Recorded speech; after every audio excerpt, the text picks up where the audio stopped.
Kalau kita dengar nama Frankenstein, pasti yang kebayang itu monster kulit hijau dengan baut di lehernya kan?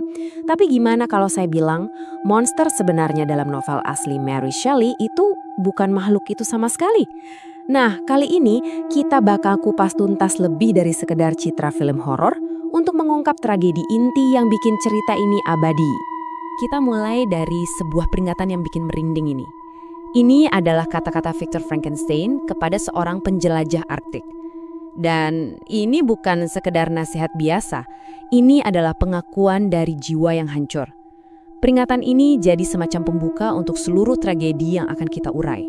Jadi, di mana sih peringatan mengerikan ini diucapkan? Bukan di laboratorium yang nyaman di Jenewa, tapi di salah satu tempat paling terpencil di muka bumi. Kisah Frankenstein ini sebenarnya diceritakan dalam bentuk kilas balik, dibingkai oleh sebuah narasi petualangan yang dingin dan terisolasi. Coba deh bayangin situasinya. Sebuah kapal, dikapteni oleh Robert Walton, terperangkap tak berdaya di lautan es. Tiba-tiba, dari balik kabut mereka menemukan seorang pria Eropa di ambang kematian. Tubuhnya kurus kering karena kelelahan dan penderitaan. Pria ini yang mereka selamatkan dari air es adalah Victor Frankenstein. Keberadaannya di sini, di ujung dunia, jadi sebuah misteri besar. Anehnya, sebelum naik ke kapal, Victor malah nanya dulu kapal itu mau kemana. Dia baru mau diselamatkan setelah tahu tujuannya ke Kutub Utara. Kenapa? Karena dia lagi dalam pengejaran yang panik. Dia mengejar seseorang atau sesuatu yang dia sebut iblis, makhluk yang dia hidupkan sendiri. Untuk ngerti gimana dia bisa sampai di titik ini, kita harus mundur, jauh ke awal mula ceritanya. Jauh sebelum hamparan es Arktik, Victor Frankenstein adalah seorang mahasiswa yang super brilian dan ambisius. Dia nggak cuma mau belajar sains, dia mau menaklukkannya. Dia terobsesi dengan satu pertanyaan besar. Dari mana sih asal-usul kehidupan? Dan obsesi inilah yang akhirnya jadi malapetaka buat dia. Proses penciptaannya ini benar-benar mengerikan. Victor nggak cuma belajar, dia menenggelamkan dirinya ke dalam kegelapan.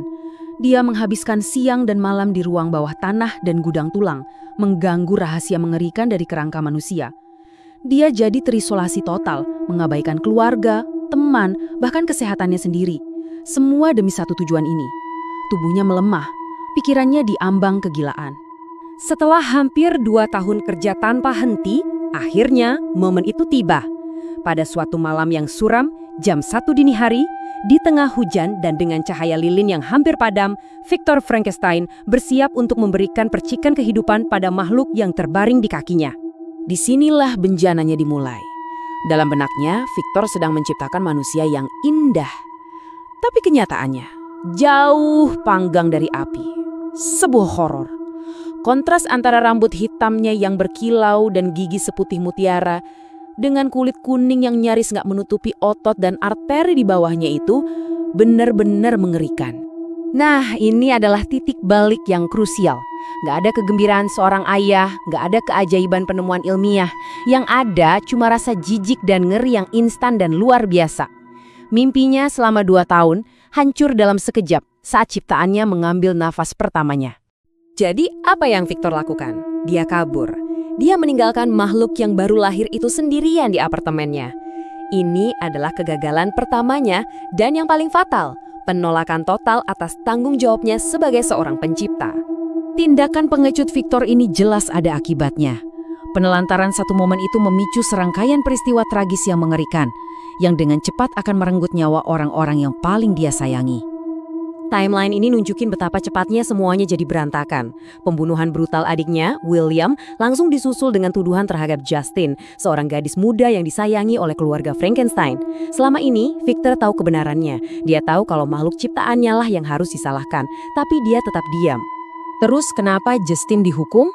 Buktinya sebenarnya cuma circumstantial, tapi sangat memberatkan. Ditemukannya potret di sakunya itu seperti paku terakhir di peti matinya. Ditambah lagi dengan perilakunya yang bingung dan pengakuan palsu yang dipaksakan, nasibnya pun tersegel. Ini membawa kita ke pertanyaan moral yang utama. Victor melihat seorang wanita tak bersalah berjalan menuju kematiannya, padahal dia satu-satunya yang bisa menyelamatkannya. Tapi dia nggak bilang apa-apa. Kenapa? Alasan-alasan Victor ini semuanya berakar pada ketakutan yang egois. Dia takut orang-orang akan menganggap ceritanya sebagai ocehan orang gila. Dia takut reputasinya sebagai seorang jenius bakal hancur. Dia meyakinkan dirinya sendiri kalau nggak ada yang bakal percaya sama dia, dan bahkan kalaupun mereka percaya, makhluk itu terlalu kuat untuk ditangkap. Ini semua cuma alasan. Jadi, inilah poin krusialnya. Di lubuk hatinya, Victor tahu dialah pembunuh yang sebenarnya. Rasa bersalahnya sangat besar. Tapi ketakutannya akan rasa malu dan aib pribadi ternyata lebih besar lagi. Dia memilih untuk melindungi dirinya sendiri dengan mengorbankan nyawa orang yang tidak bersalah. Nah, ini membawa kita kembali ke pertanyaan awal kita. Makhluk itu yang ditinggalkan sejak lahir bertindak karena putus asa dan kesepian. Tapi Victor, sang pencipta yang brilian, bertindak karena kesombongan dan kepengecutan, membiarkan orang-orang tak bersalah mati demi melindungi rahasianya. Jadi, ini meninggalkan kita dengan satu pertanyaan yang terus menggema. Siapakah monster yang sebenarnya?